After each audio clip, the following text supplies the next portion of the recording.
নমস্কার, আপনারা দেখছেন গ্লোব টিভি। সবার পাশে সবার সাথে গ্লোব নিউজ নিয়ে এই মুহূর্তে আপনাদের সঙ্গে রয়েছি আমি শর্মিষ্ঠা। এক নজরে দেখে নেব আজকের বিশেষ বিশেষ খবর। 26-এর ভোটের আগে ফের রাজ্যে শাহ। হুমায়ুনের সঙ্গে বৈঠকের পরে কংগ্রেসকে আক্রমণ মোহাম্মদ সেলিমের। এসআইআর নিয়ে বৃহত্তর হুমকি মৌসুমের। আনন্দপুরের নাজিরাবাদে বিরোধী দলনেতা। শিক্ষা ভবনের সামনে বিজেপির বিক্ষোভ। মানবাধিকার নজির ঝাড়গ্রাম জেলা পুলিশের। ক্রীড়া প্রতিযোগিতায় চর দুর্গাপুর হাইস্কুল ময়দানে। সুদীপে অর্ধশতরান ব্যাটিং বিপর্যয় বাংলার। আবহাওয়ার পূর্বাভাস।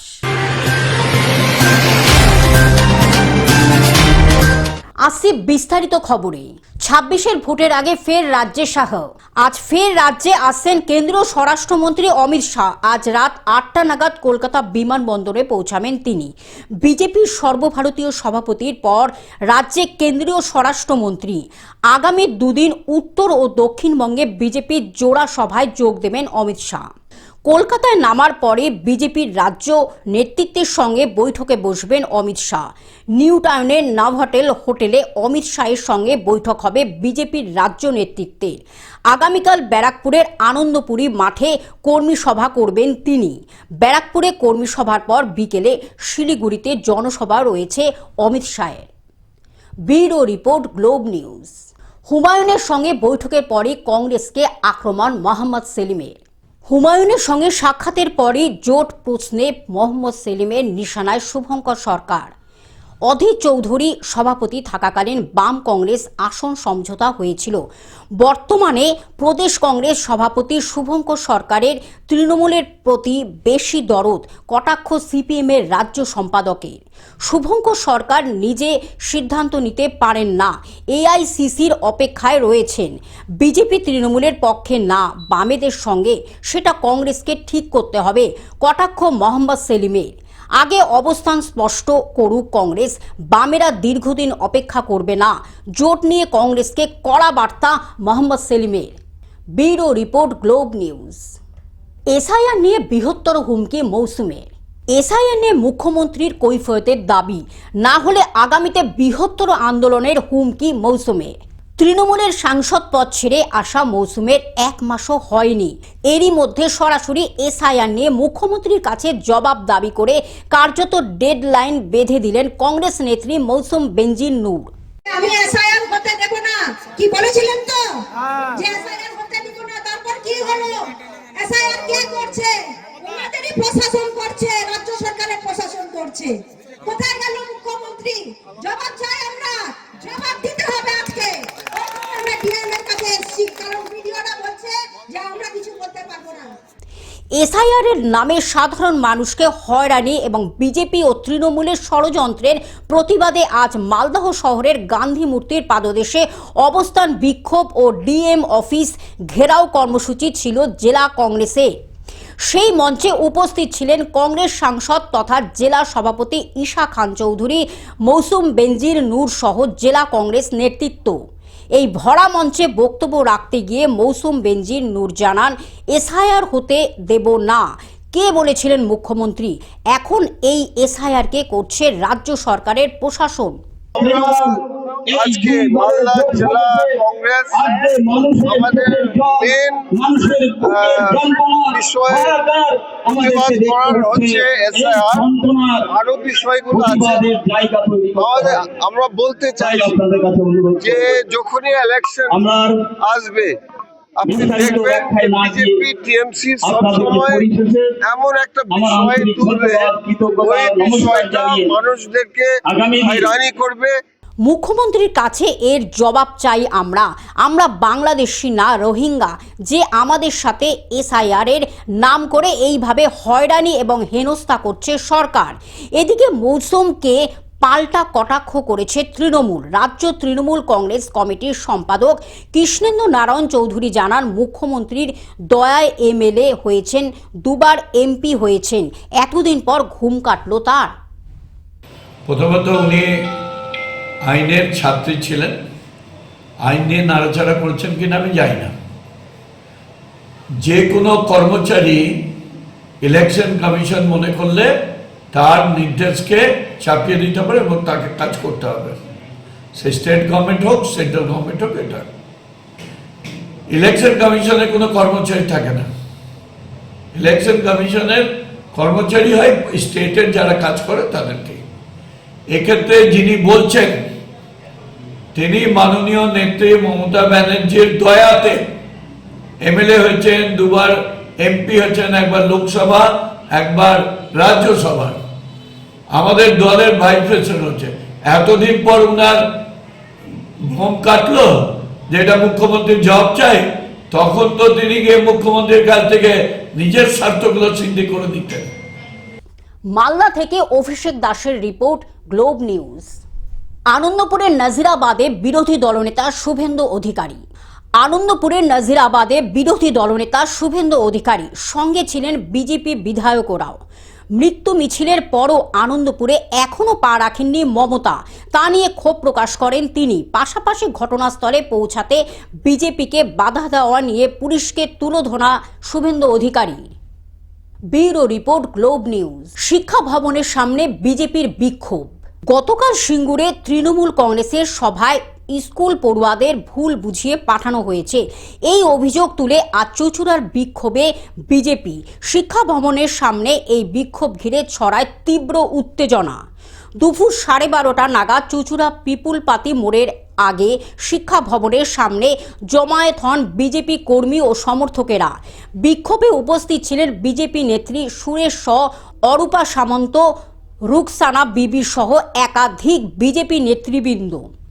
বিজেপির অভিযোগ, তৃণমূল কংগ্রেস রাজনৈতিক উদ্দেশ্য স্কুল পড়ুয়াদের ব্যবহার করছে, যা সম্পূর্ণভাবে অনৈতিক। বিক্ষোভ চলাকালীন স্লোগান ওঠে শিক্ষা দপ্তরের বিরুদ্ধে। পরিস্থিতি ক্রমশ উত্তপ্ত হয়ে ওঠে।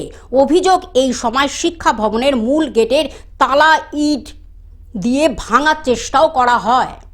গতকাল আপনারা সকলেই দেখেছেন, একটি স্কুল থেকে স্কুলের পড়ুয়াদের রাজনীতির ময়দানে নিয়ে যাওয়া হয়েছে সিঙ্গুরে।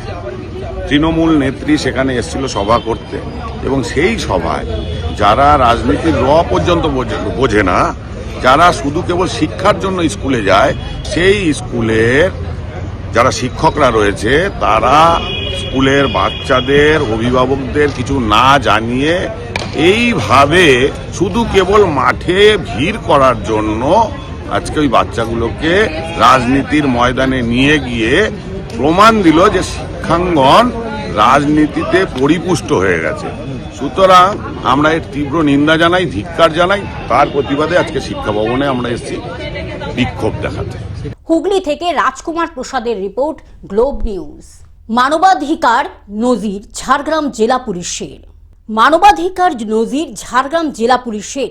চৈনিশোলে দুস্থদের শীতবস্ত্র ও পড়ুয়াদের শিক্ষা সামগ্রী বিতরণ করা হয়। সমাজের প্রান্তিক মানুষের পাশে দাঁড়ানো ও সামাজিক দায়বদ্ধতার বার্তা দিতে নিয়মিতভাবে বিভিন্ন মানবিক উদ্যোগ নিয়ে চলছে ঝাড়গ্রাম জেলা পুলিশ। আইন শৃঙ্খলা রক্ষার পাশাপাশি মানুষের সঙ্গে নিবিড় সম্পর্ক গড়ে তোলাই জেলা পুলিশের অন্যতম লক্ষ্য। সেই লক্ষ্যকে সামনে রেখেই এদিন একটি সহায় কর্মসূচির আয়োজন করা হয় ঝাড়গ্রাম জেলা পুলিশের উদ্যোগে এবং বেলিয়াবেড়া থানার ব্যবস্থাপনায় খারবান্ধি অঞ্চলের চৈনিশোল ফুটবল মাঠে এই সহায় কর্মসূচি অনুষ্ঠিত হয়। কর্মসূচির মাধ্যমে এলাকার দুস্থ ও অসহায় মানুষের হাতে শীতবস্ত্র ও শাড়ি মিলিয়ে মোট 300 জনকে তুলে দেওয়া হয়। এছাড়াও সমাজের পিছিয়ে পড়া ও আর্থিকভাবে দুর্বল ছাত্রছাত্রীদেরও পড়াশোনার উৎসাহ দিতে দিশা কোচিং সেন্টারে ছাত্রছাত্রীদের হাতে খাতা, বই সহ বিভিন্ন শিক্ষার প্রয়োজনীয় সামগ্রী বিতরণ করা হয়।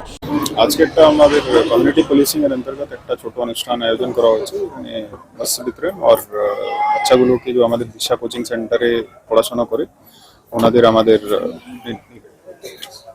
ওনাদের কিছু স্টাডি ম্যাটেরিয়ালস কপিগুলোটা ডিস্ট্রিবিউট করা হয়েছে। জেলায় কি স্যার প্রতারণাগুলো কমছে বলে মনে হয় আপনার?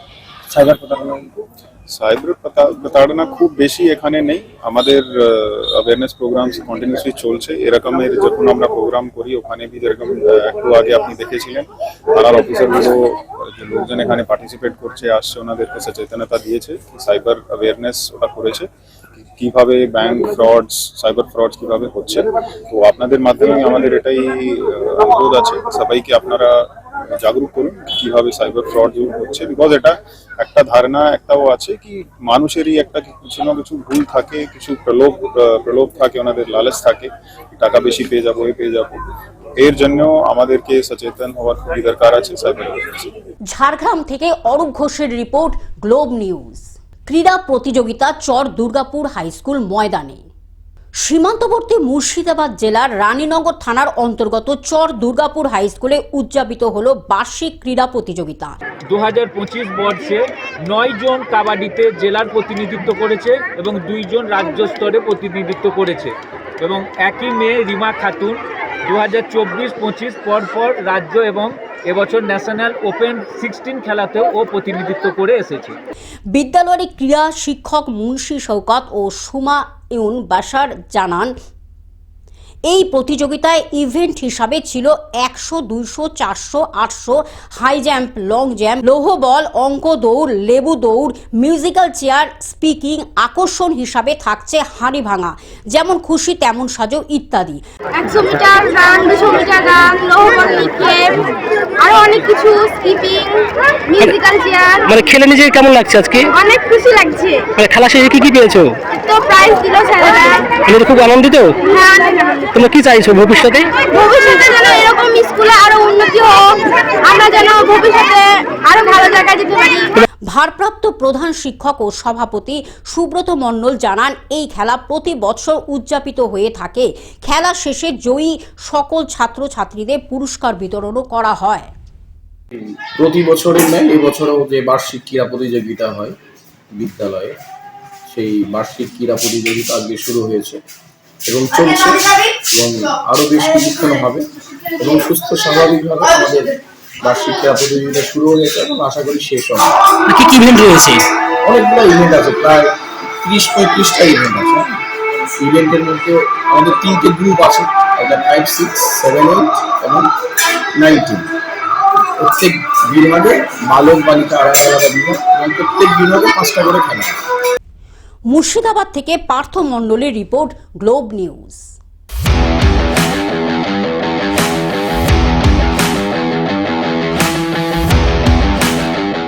সুদীপের অর্ধশতরান ব্যাটিং বিপর্যয় বাংলার। রঞ্জি ট্রফিতে গ্রুপ পর্বে শেষ ম্যাচে হরিয়ানার বিরুদ্ধে ব্যাটিং বিপর্যয়ের মুখে বাংলা। লাহোলিতে প্রথম দিনের শেষে বাংলার স্কোর 168.5। একা কুম্ভ করে লড়াই করছেন সার্ভিসেসের বিরুদ্ধে দ্বিশতরান করা Sudip Chattopadhyay. Bureau report, Globe news.